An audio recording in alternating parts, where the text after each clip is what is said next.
Lara, and I live in Houston, Texas. I have been a conservative since before I could drive. When I was 16, my parents, at my request, got me a subscription to the Rush Limbaugh newsletter. I cast my first vote for president when I was 20. I applied for and sent in my absentee ballot when I was in college, and voted for Bob Dole. And I never considered doing otherwise. And to be honest, my politics haven't changed. They haven't changed at all. I was always a true believer that character and morals mattered, that limited government and fiscal responsibility, that those things mattered, that freedom and personal responsibility mattered. And most of all, I always believed that on the merits, just on the merits of the quality of the idea, that conservatism was a winning one, and that when not voiced by the loudest grifters in the room, that people could be persuaded about that. And I guess over the last few years, I realized that very few of the people that I thought believed the same things that I did actually do when push comes to shove. I have always thought that my principles should be applied equally to both sides. For example, if I was not happy that President Obama used executive orders to try to change the immigration laws, well, that's the job and the responsibility of Congress and under the Constitution. And that's not the role of the executive officer. And I was upset with that.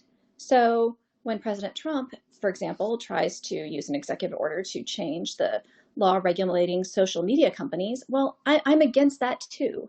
But it seems that applying principles to both sides is not done very much anymore.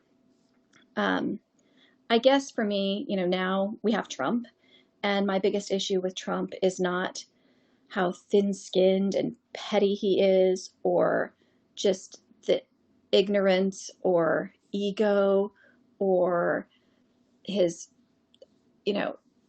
authoritarian streak or his affinity for oppressive dictators.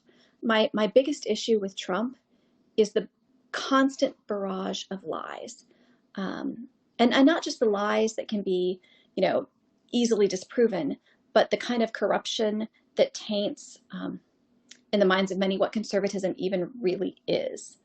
I'm not going to be a conduit for or excuse or promote Trump's lies, and I'm not going to do that with my vote. I'm going to continue to hold the principles that I have always had, even if they're unfashionable. But I think that in living out my principles, I think that I can't vote for Joe Biden either. I'm not sure that he is the person that we need to model racial reconciliation that we desperately need in America right now, based on some of the things he said recently and in the more distant past. So where does that leave me for November? I've decided that I'm going to write in my vote for the one person that I feel has earned it, and the one person that I think does continue to live by the principles that I think that he and I both share, and that's Mitt Romney.